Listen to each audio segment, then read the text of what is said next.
Chapter 1671. Ian asked in confusion, special? Please don't get me wrong. What I'm trying to say is that you have an outstanding appearance. You look just like those ancient Persians from the painting. In Yaramore, most of the people were fair-skinned, and it made Ian stand out a lot regardless of his appearance or temperament. Ian smiled and said, "Thank you for your compliment." The car soon arrived at his destination. After he bade Daisy goodbye, he got out of the car. As soon as Daisy returned to Hilton Villas, she saw a familiar car when she got out of her car. It seemed to her that the car had been waiting here for a long time. The rear window was lowered halfway down, and the person sitting inside was none other than Noce. Daisy was taken aback and walked toward the car. She leaned on the window and asked, "Don't tell me you've been waiting for me here." Noce looked at her and replied, "I thought you'd come home straight away." "Well, I just dropped someone off on the way," she replied readily. "Who is it?" Noce leaned against the side of the door to get closer to her and said, "Is it Ian Harris?" She was stunned. "How did you know?" He chuckled and then asked in a serious manner, "Is he more good-looking than I am?" Daisy rolled her eyes around and asked, "Why were you comparing yourself to him?" "You haven't answered my question yet. Both of you are good-looking." When Daisy saw that his face sank, she chuckled and added unhurriedly, "But in my heart, you're the most handsome." Noce retracted his hand and said, "I'm going back." When he tried to roll the window up, Daisy asked, "Are you angry with me?" "Of course, I'm not." Daisy did not say anything in return. Noce stretched his arm forward to pinch her cheek and chuckled. "Do you want me to stay back for a meal?" Before Daisy could say anything, Noce opened the door and got out of the car. "Well, since you've asked, I guess I should do you the favor and stay back for a meal then." Daisy was rendered speechless. When the housekeeper saw Daisy had brought her boyfriend back, she went into the kitchen and prepared a few more dishes for him. While they were having their dinner, Noce kept looking at her as if he would become full just by looking at her. Suddenly, the housekeeper asked, "Miss, is your boyfriend staying for the night?" Daisy was stumped, and she replied, "He." Without waiting for her to finish her sentence, Noce asked with a smile, "Do you have rooms for guests here?" The housekeeper was stunned for a moment before nodding. "Yeah, we have." "Then, please get a guest room ready for me." After all, he paused for a few seconds and turned his head sideways to look at Daisy intently as he said, "We haven't gotten married yet." Yaramore was more liberal about this kind of thing. As long as they reached the appropriate age, both boys and girls could stay and sleep before getting married. However, there was also a group of conservative people. They wouldn't cross the line before they got married, and obviously, Noce was the latter one. The housekeeper replied with a smile, "Sure. I'll go get the guest room ready." Daisy looked at him in surprise. Noce lifted his eyebrows and teased her. "Why does it look to me that you're rather disappointed?" "I'm not." She hastily averted her gaze. He coiled his finger around a strand of her hair and played around with it. "Could it be that you want to do that kind of thing with me?" Daisy smacked his hand away and replied matter-of-factly, "I'm a decent woman." The smile on his face broadened. The housekeeper went back to her house after she finished getting the guest room ready. Daisy led him to the guest room. The guest room was originally prepared for Colton, but Colton had been rather busy, so the room had been left vacant. Daisy pressed her lips and said, "I'll go get you a set of pajamas." She hastily walked away and went into her own room. She rummaged through the cupboard as she remembered that there was a set of new pajamas that was originally prepared for Colton. Noce and Colton had the same body size, so she figured that he should be able to wear it. Holding the pajamas in her hand, she walked toward the guest room. When she pushed open the door, her heart began to run into a gallop when she saw the scene on the other side of the door. Chapter 1672. Noce was taking off his shirt, and it was only then Daisy realized that he was ripped. He had a lean, toned body. His muscles were not particularly big, and they all looked well proportioned. He was the type who looked thin when putting on clothes and muscular after taking off his clothes. What's more, his V-cut abs were very well defined. She moved her gaze down, and her face turned red in embarrassment. She quickly turned around and shouted, "How can you suddenly take off your clothes?" Noce put his shirt on the bed neatly and stood behind her. As he took over the pajamas in her hand, he leaned forward to get closer to her and said, "Because I'm going to take a bath." Daisy's ears were getting redder and redder. She could feel his temperature seeping into her back when he leaned closer to her. She buried her face into her palm and said, "You knew that I'd come. You're doing it on purpose." A chuckle escaped Nala's lips as he said, "Yeah, I did it on purpose." Her heart skipped a beat. Noce pulled her hand away and grabbed it in his. "Do you like it?" Daisy's eyes drifted. "Like what?" "Like my body." She stopped breathing for a moment. She kept her head down as her cheeks were burning up. Then, she suddenly thought of something and asked with a pout, "Did Lisa see it as well?" He was stunned for a moment, and the smile on his face broadened. "Nope. She didn't see it." "Really?" She remained skeptical. Giggling helplessly, Noce replied, "Of course. I've never taken off my clothes in front of her before." Daisy turned around to look at him and narrowed her eyes. "You're going to take your clothes off in front of her?" He laughed and put her palm on his chest. "Do I look like I'm lying to you?" Beneath her palm was his strong and powerful heartbeat. His chest was heaving up and down with every breath he took. Noce took a step closer to her and said, "My heart, my body, my everything belongs to you, Daisy." Daisy was so embarrassed that her entire face was red like a tomato. She looked like she had hit the panic button, and she did not know where she should look. "I'm going to take a bath." She was stumped and turned her head sideways. "Go ahead, it's not like I'm going to peep on you." In the next second, Noce pushed her out of his room and closed the door. Daisy was rendered speechless. Did he just push me out of his room? Noce stood behind the door and buried his face into his palm. He nearly gave in to his desire just now. If she saw it, things would go bad, and he was certain that she would get scared too. Daisy returned to her room and threw herself on the bed. She buried her head into the pillow, and the tips of her ears were burning red. Whenever she closed her eyes, the first thing that popped up in her head was Nala's body. Ah. Stop thinking about it. At night, Daisy tossed and turned on her bed several times, but sleep wouldn't come to her. In the end, she got up and walked out of her room to go to the kitchen to get some water. Just when she was about to drink the water, she saw a figure from the corner of her eyes.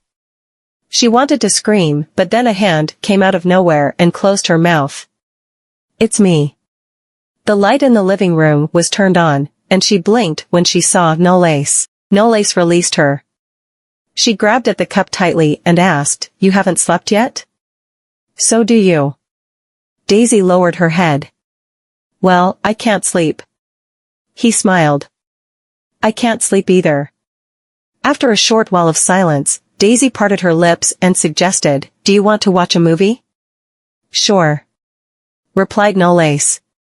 Both of them sat in the living room, and the movie that was playing on the projection screen was a comedy movie that Helios had taken part in. Daisy sat on the couch with her legs in her arms and glanced at Noce through the corner of her eyes.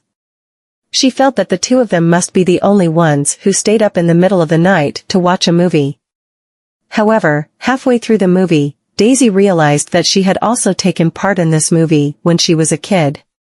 She turned her head to look at Noce. Noce was looking at the movie with rapt attention, and he seemed rather unsurprised when he saw the girl beside the male protagonist played by Helios. Chapter 1673. Upon realizing Daisy's gaze, he turned his head around and asked, "What's wrong?" She averted her gaze and replied, "Nothing."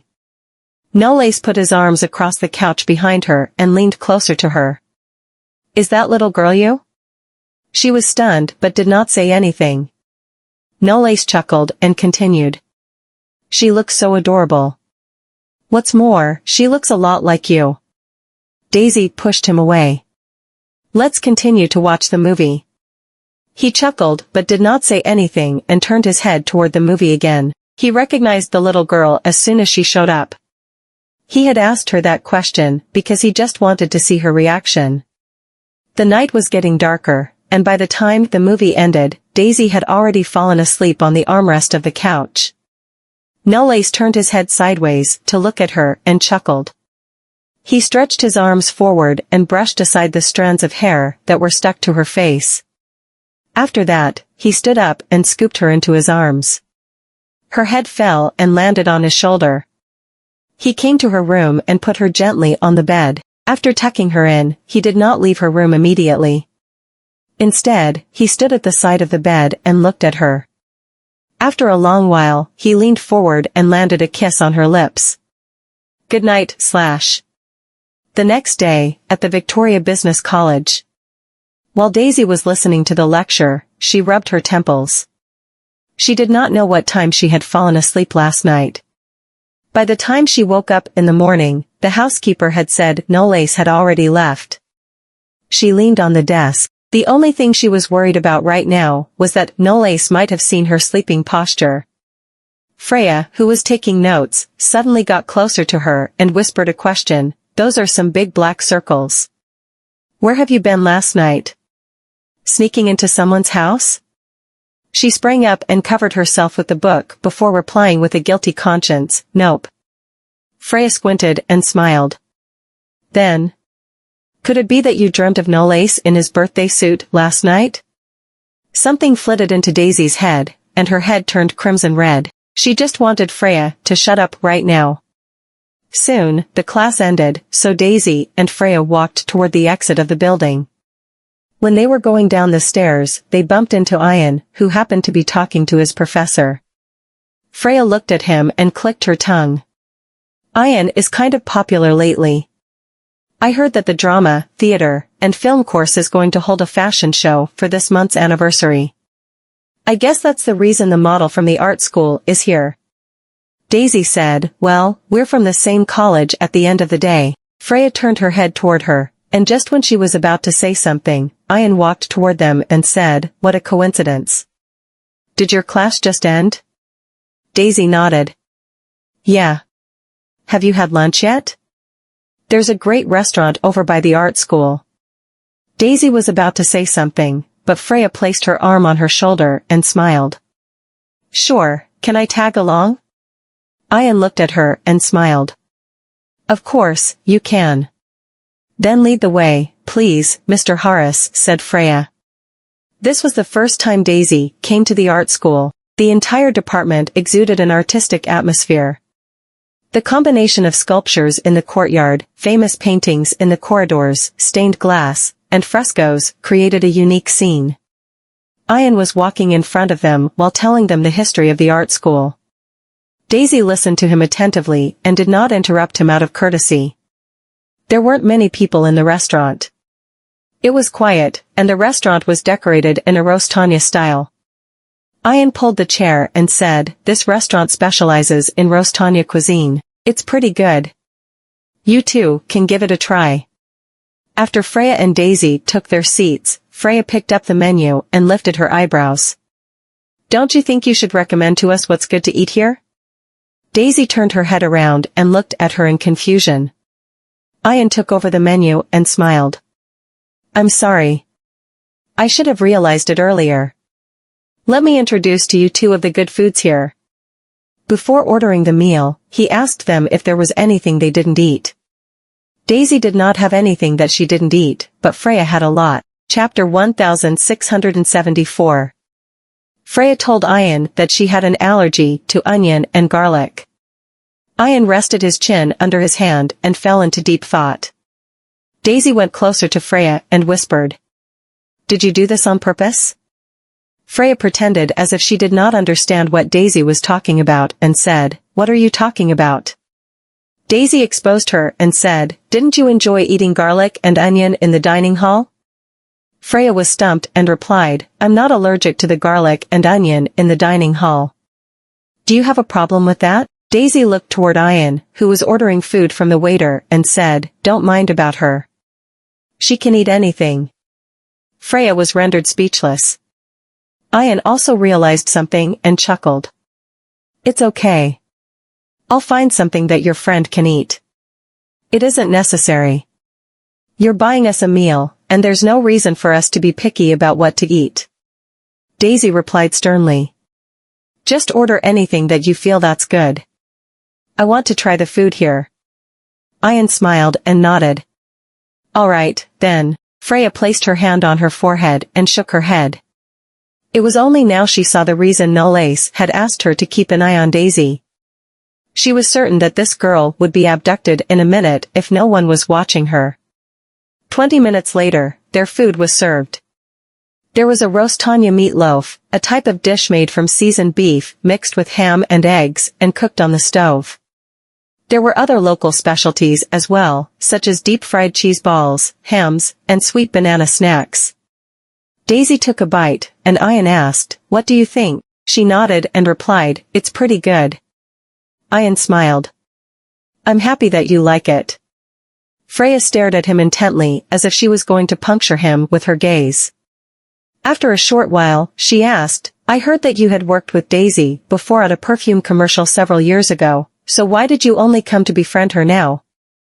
Anyone who heard the question would think that Ian had a motive for approaching Daisy.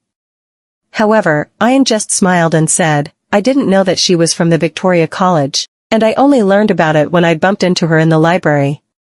If my memories serve me right, there are more libraries here." Freya pressed on. Ian looked at her and asked, "Is it that students of the art school cannot go to the libraries in other areas?" Just when Freya was about to say something, Daisy covered her mouth and smiled at Ian. "I'm sorry. She's a bit talkative. I hope you won't mind." Chuckling, Ian replied, "No, I don't mind it." After finishing their lunch, Daisy dragged Freya out of the restaurant and said helplessly, "What the hell were you doing? He's treating us to a meal, so don't you think it'll be embarrassing if you keep asking him those questions?" Freya looked at her and asked, "So why don't you reject him?" Daisy was stumped as she looked at her in confusion. Crossing her arms in front of her chest, Freya said, "You have a boyfriend. Can't you see through the purpose when another guy invites you for a meal?" Daisy asked, "Why I can't eat with the opposite sex when I have a boyfriend?" "Are you serious, Daisy?" Freya did not know whether she should get angry at her or not. "Won't Noce get angry if he learns that you're eating with another man?" "I'm going to tell him anyway," Daisy replied frankly. "I just don't understand why I can't have any interaction with a person of the opposite sex even if it's just a normal conversation or a meal when I have a boyfriend. If that's true, does it not mean that I have to cut off all possible contact with the outside world and even give up performing? They might not pair up with girls in a performance. There were boys as well. When she entered the entertainment industry in the future, she would also work with other male actors. There was a possibility that her coworkers, staff, or even her future manager would be a man. Did she have to stay away from men just because she had a boyfriend? Chapter 1675. Freya pressed the bridge of her nose to calm herself down. "I'm not asking you to cut ties with all of your male friends, but can't you see that Ian has a motive for approaching you? There were not so many coincidences under normal circumstances." Daisy lowered her head and asked, "Aren't foreigners always so friendly?" Freya smiled. "Some of the guys in the drama, theater, and film are foreigners as well." "Why aren't they as friendly as Ian?" "Because of Noce and Colton." Freya was stunned. "So you knew about it too?" If it were not for Colton and Noce, a lot of boys would have approached Daisy with ulterior motives. She knew about it, but sometimes she just couldn't see through other people's intentions. Freya asked, "Then why couldn't you see through Ian's intention?" Daisy shrugged and lowered her head. "I know that you all are worried that I might get cheated, so you keep protecting me the way you do. But I am not a child anymore." She turned around and said, "Ian had worked with me before, so I can't say that we don't know each other. Since we know each other, I have to show him some respect." "You said that he has an ulterior motive for approaching me, then what is it? Could it be that he loves me too? He knows I have a boyfriend." Since I don't know his purpose, do I have to speculate all the time whether people approach me with other intentions? I want to make friends with other people as well. I don't want to get restricted here and there. Even if he really has other intentions, then I'll just stop hanging out with him. Isn't it very simple? Freya fell silent. Everyone had their opinion, and so did Daisy. Daisy had grown up in an environment that was completely different from hers. Unlike her, Daisy was raised under the protective wing of her family since she was born, and she had never seen the evil side of humankind. Lisa was the only one who had made her realize that not everyone was trustworthy. She could keep her shield up, but she was still eager to make more friends. It was not that Daisy did not know how to refuse. It was just that she wanted to rely on her intention to judge by herself whether this person was worth getting to know or not. One would only be able to grow up when they could get back on their feet and continue to go on with their life after they had witnessed true human nature as well as had their beliefs and visions destroyed. After a short while, Freya smiled. Yeah, you're right. Only when you have experienced life for yourself will you know what life is. Everything one saw while growing up under someone else's wings was nothing but an illusion. If one left the wings and lost the ability to walk alone and protect oneself, it would really be the end of the world for them. When Daisy and Freya arrived at their dormitory, they saw Noce. He was standing in front of his car. Alright, I'm going upstairs. You guys can have your own sweet time. Freya waved her hand and walked upstairs. Daisy approached him and asked, Have you been waiting for me for a long time? Not really. Noce raised his hand, rubbed her hair, and chuckled. Was the food good? Daisy lifted her head and asked, Freya told you everything, didn't she? Daisy had some speculations about how Noce would know about Ian. Other than Freya, she couldn't think of anyone else who would tell him about it. Noce did not deny it and said, She's just worried about you. Daisy snorted lightly and turned her face sideways. You're the one who's worried about me, right? I'm not stupid. Do you really not know that you're the one who arranged for Freya to be in the same dormitory with me? Noce was stunned for a while and then chuckled. Yeah, it was me. You're smart, Daisy. Are you teasing me? Noce grabbed her into his arms and rested his chin on top of her head. Nope, I'm just complimenting you. You don't like it? Daisy's eyelashes fluttered. Are you mad with me? Chapter 1676. Noce looked down at her. Why should I be angry? You're my boyfriend, and I agreed to have dinner with him. Won't you be angry? Noce squinted, and his palms lingered around her face, caressing her cheek. As long as you guys don't cross the line, I don't see the need for me to be angry. Daisy, you have the right to socialize with friends, and I have no right to interfere with your personal social life too much. However, if you really were to take a step too far across the line, I can't guarantee what I'll do. Seeing that his expression dimmed slightly, Daisy was astonished for a few seconds. How much is too much? He put his finger on her lips. Do you know that the most intolerable thing in a relationship is betrayal? If you were to get too close to another man other than me, I will. She was a little curious. What will you do? He pressed his lips against her cheek. I'll tie you to me. You won't even have the chance to leave my side in the future, and I won't let you out ever again. Daisy's eyelashes trembled, but she did not say anything. Noce chuckled, lifted her cheeks, and stared into her clear eyes. Are you afraid now? Daisy shook her head and placed her palm on the back of his hand. I'm not dumb. I'll become a cheater if that's the case. Noce gave off a grin. Then will you do so? Am I that kind of person to you? She frowned and continued to whisper, I don't even care about them. He rubbed the corner of her lips with his fingertips. Then, do you care about me? She blushed and did not answer. Noce's grin widened and intensified. Okay, I now know that I'm the only person that you care about. After Daisy returned home, Noce raised the car window and restrained his expression. Look into Ian Harris's background. Although he would not interfere with Daisy's right to make friends, it did not mean that he would not investigate those people with whom she would become friends. At that moment, his cell phone rang. It came from Tristan. He answered the call. Uncle Tristan? Jonah Reese died last night. All emergency rescue procedures were in vain. Noce was stunned for a moment and then regained his composure. He died? During this period, Jonah had sold all his company's shares and had gone through the formalities for him to travel to Southeast Eurasia.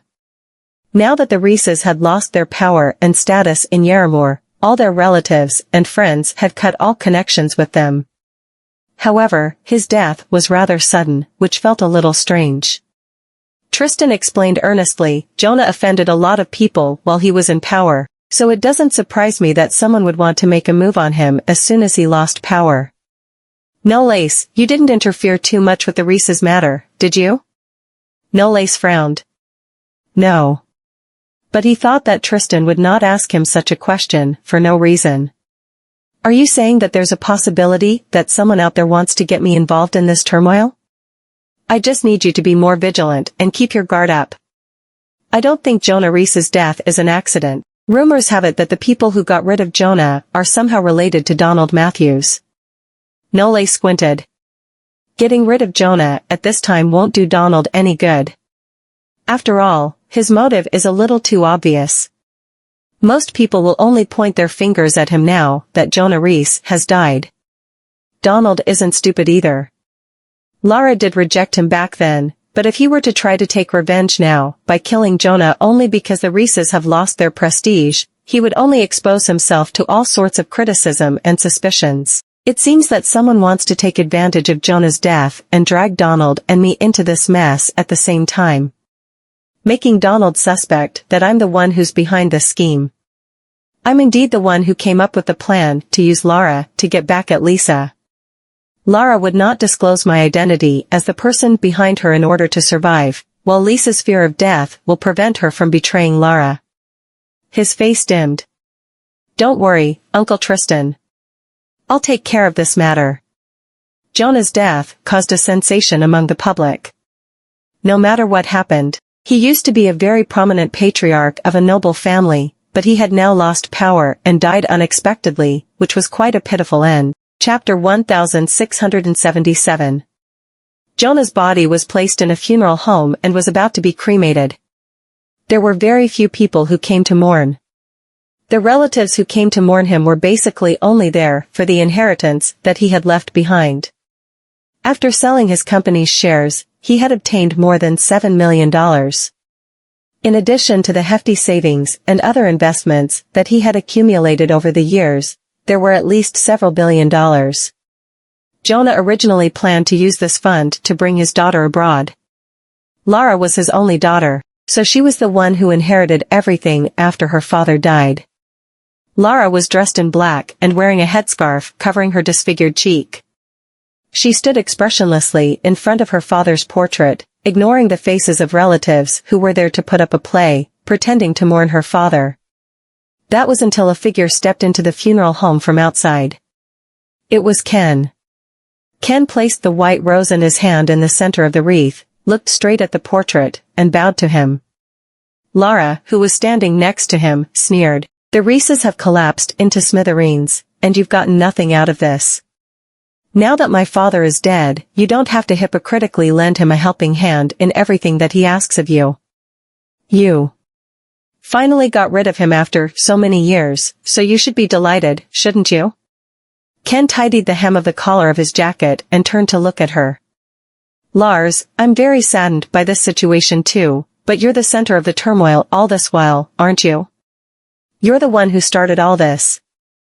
Lara was trembling with anger. Isn't it because of you? You purposely left that girl's identity out the other day, didn't you? Ken did not utter a single word. Lara's eyes were bloodshot. You knew everything about her identity and knew that I was planning to deal with her, but you didn't stop me. In fact, you were trying to use this opportunity to curry favor with the Goldmans. So that even if the Reeses were to collapse in the future, you'd get everything that once belonged to the Reeses. She then laughed sarcastically. But you didn't expect that this blow would leave the Reeses with no room to stop the drop and start all over at all. This is the part that went beyond your expectation. After the incident, as soon as you couldn't see any hope in the Reeses, you dropped everything and left us behind cold-bloodedly, and you've managed to distance yourself from the center of the storm. But don't you forget, in order to capture the Reeses' attention and maintain your image in front of my father, you had cooked up a lot of schemes for my father. You had done everything in your ability to please my father, win our trust, and even deceive my feelings. Aren't you afraid of retribution? She screamed hysterically at the top of her lungs, and the scene became silent because of her reaction. Ken's expression dimmed. He stared at her exasperated face for a long time and asked, "Do you have any feelings for me? What you need is a loyal dog that will follow you around, wagging its tail, not a fiancé." She was astounded by his question for a split second and then burst into tears and laughter. "I already knew that you didn't have any feelings for me. You're here only because of my background and power. Since that's the case, you and I are just two individuals who are living off a mutual relationship." She restrained herself. All her emotions had broken her, leaving her in a state of pure numbness. "Did you come to mourn my father only because of the money that my father left behind just like them?" She then turned around. "You can take everything if you want. I won't even keep a penny for myself." She knelt on the ground beside the coffin, stroked her father's peaceful face, let off a smile, and hummed the lullaby that her father always hummed to her to put her into bed when she was a child. Everyone around her thought she had lost her mind. Daisy saw Jonah's death on the news, and all her coursemates were discussing it early in the morning, including the topic that claimed that Lara had gone crazy. She sat in her seat, listening to the discussions around her, and lowered her gaze as if a lot of things were going through her mind at the moment. Freya walked into the classroom with a carton of milk, placed the carton on the table, and sat down. "The change in the Reeses is quite big, huh? I didn't expect that Lara's retribution would turn into something so serious." Daisy pursed her lips for quite some time and asked after a while, "Has Lara truly lost her mind? Why would you care if it's true or fake? Isn't this the retribution that she deserves?" Freya looked calm. "Since she crossed so many lines back then, why should we pity her when the roulette of fate now deems that her time's up? If we were to think so, wouldn't it be extremely unfair to the celebrity who lost her job because Lara disfigured her? And now that she's become a victim of fate, does it make everything that she did in the past irrelevant? I don't think so." Chapter 1678. If it weren't for the fact that Lara has tried to get rid of someone who's out of her league this time around, would she end up in such misery? Since she had the guts to do it, she'll have to face the consequences. Daisy looked at her.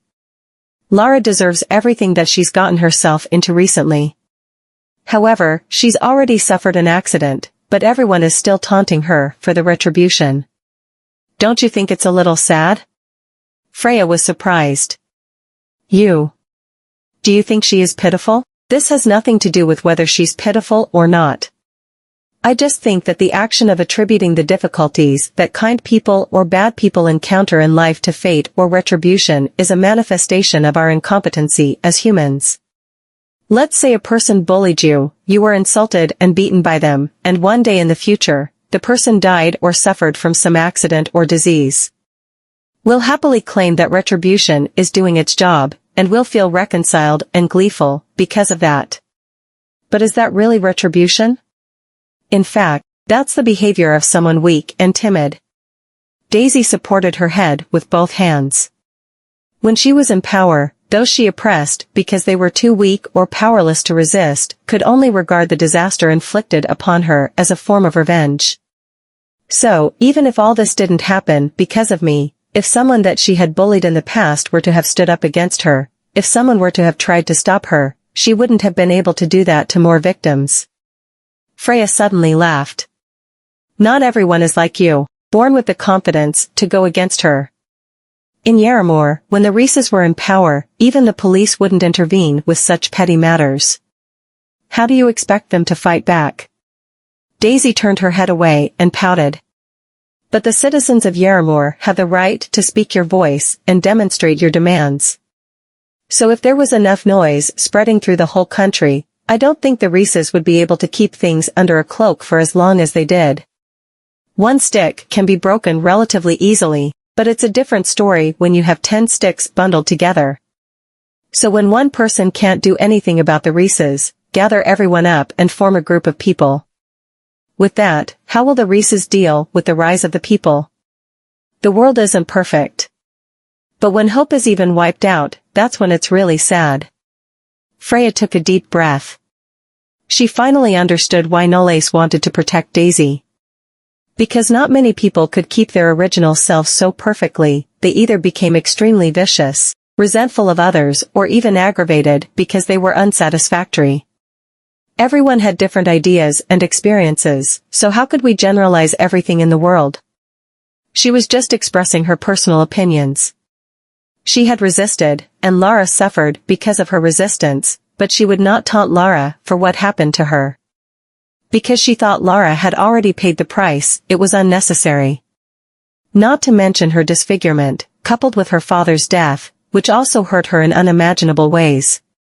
Thus, the people who taunted her were no different from who she was when she chose to do the same to others in the first place.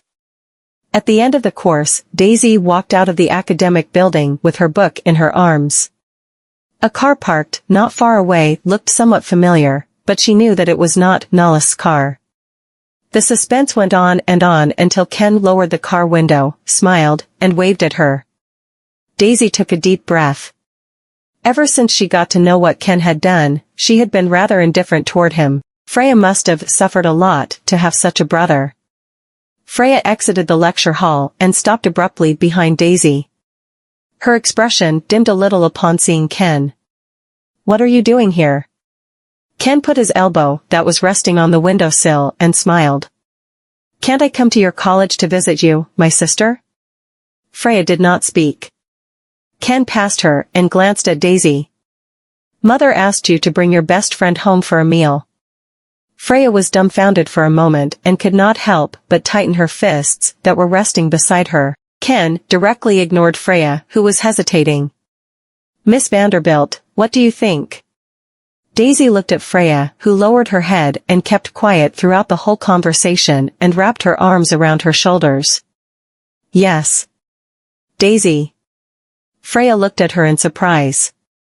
It was not that she did not know the purpose behind the meal, that was why she would rather Daisy reject the invitation. Chapter 1679. Ken smiled and raised the car window slowly. "It's decided then. I'll come to pick you girls up tomorrow." The next day, at Lumiere Fine Dining. The restaurant had a very cozy and comfortable environment. It had a lounge bar, and the lighting was mainly warm yellow in color, which made the interior feel warm and grand. Ken led Daisy and Freya to a table for 6. It had a pure white tablecloth, and the silverware and wine glasses were all neatly arranged. The two people who had been waiting in their seats were Ken and Freya's parents. Sandy was extremely graceful and glamorous and should be around 46 years old. She looked very well maintained, every piece of her clothing was meticulously coordinated and color-coded, and the jewelry that she had on all came from luxurious brands. Perhaps it was because of her bold facial features that she exuded a rather fierce aura. It felt like it would be quite difficult to get acquainted with her. On the other hand, Brandon Pruitt, Ken and Freya's father, looked a lot friendlier when sitting right next to his stern wife. Ken pulled out his chair. "Father, Mother." Sandy looked at Daisy and smiled. "You're Freya's friend at college. I've heard quite a lot about you before this, and I'm very glad to meet you." Out of courtesy, and also for the sake of not making Freya's life harder than it was, Daisy said, "Glad to meet you too, Mrs. Pruitt. Take a seat." The two were seated, and Sandy summoned the waiter to order some food. She then turned to Daisy and asked, "What do you fancy tonight? You can order anything at will. Make yourself at home." Daisy grinned. "Mrs. Pruitt, you can go with anything that suits your taste. I'm not a picky eater." After placing the order, the waiter poured everyone wine. Sandy held the foot of the glass and shook it gently. Faye has never had any friends in college. It surprised me when I got to know that she's made friends at school. I'm very happy for her. At least she won't feel too lonely at college. Freya pursed her lips tightly and said nothing. Daisy's gaze shifted off the glass that had the reflection of her face on it. Mrs. Pruitt, do you really think that Freya is lonely? Sandy narrowed her eyes and took a sip of wine from the glass. She's never brought any friend back home. So I've always thought that Faye is a very lonely girl since she was a kid. If this was truly the case, it would be very sad. Daisy took a glance at Freya, who had not uttered a single word ever since she stepped into the restaurant, and then said calmly, Mrs. Pruitt, then I must say that you don't really know your daughter too well. Sandy's body stiffened for a split second, and her expression dimmed slightly. Even Brandon could not help but lift his head. The atmosphere was a little embarrassing. Ken, who was sitting on the side, gave off a faint smile. She really doesn't know too much about Faye, but Faye has never given her family a chance to get to know more about her either, isn't that right? The question was directed to Freya. Freya clenched her hands that were resting under the table. We don't share the same mindset, so how can I ask you to understand me? Faye, your friend is here. Sandy put down her wine glass. Is that something that you should show our guest? Daisy lowered her gaze. Is this truly Freya's family? Not only do I not feel the warmth of a household, but I can also feel that everyone is trying to speculate about each other.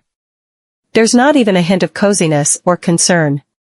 All I feel is only indifference. Sandy lifted her gaze. By the way, I heard that you're Nala's girlfriend. Have you been together with him for a long time? Daisy nodded. Noce is my nephew too. I heard that he could have graduated long ago, but he chose to extend his studies for a year just for you. It seems that he likes you very much. Daisy's eyelids twitched. She wondered if it was her illusion, but these words just sounded strange when they came out of Sandy's mouth. Immediately afterward, Sandy smiled. However, you're still young. Your studies should still be your top priority. Falling in love and dating someone else is just an impulse that you'll encounter at your age. A couple that could fight through all sorts of difficulties and obstacles and survive from campus to their wedding day is extremely rare. So, no matter how strong the relationship is, the couple still might not be able to be with each other in the end. I've seen too many relationships that end this way in my years. Freya lifted her head. Mother, what do you mean by that? Chapter 1680. I'm just giving you youngsters a piece of advice. What's wrong with that? Sandy picked up the wine glass and shook it lightly. Love and emotions are the most unreliable things that you can own in this world. The things that you like might not stay the same in the future. At the end of the day, only profits and interests are the most reliable. The waiter brought the dishes at this moment, so Sandy put her wine glass aside and picked up her knife and fork. Okay, let's eat first. Daisy did not move and remained silent for a long time. Mrs. Pruitt, what you just said sounds so strange. Since you think that relationships, love, and emotions are very unreliable, then why would you choose to get married back then? Sandy's expression turned a little stiff. Marriage? Does it have anything to do with love or emotions? You're still too naive, girl. Daisy took a deep breath and looked at Brandon, who had not said anything since the meal started. Mr. Pruitt, do you think so too? About this? Brandon took a glance at Sandy subconsciously. Daisy was surprised. Could it be that you didn't get married because of love? Sandy looked rather upset. Miss Vanderbilt, this is a matter between the two of us. It seemed that her question had invaded their privacy. Are you saying that I can't say anything about my elders' affairs? Then who gave you elders the authority to give so many comments about us youngsters? You've given me so much advice just now, telling me not to hold high expectations when it comes to my relationship. Are you trying to persuade me into breaking up with Noce? It's no wonder the advice sounds so strange. It didn't sound as if she was giving us her blessing, but the other way around. Sandy scoffed. How much do you know about Noce? That kid is not as simple as you think he is. Do you think he really likes you or your background? Freya could not stand it anymore and stood up. Mother, you've overstepped.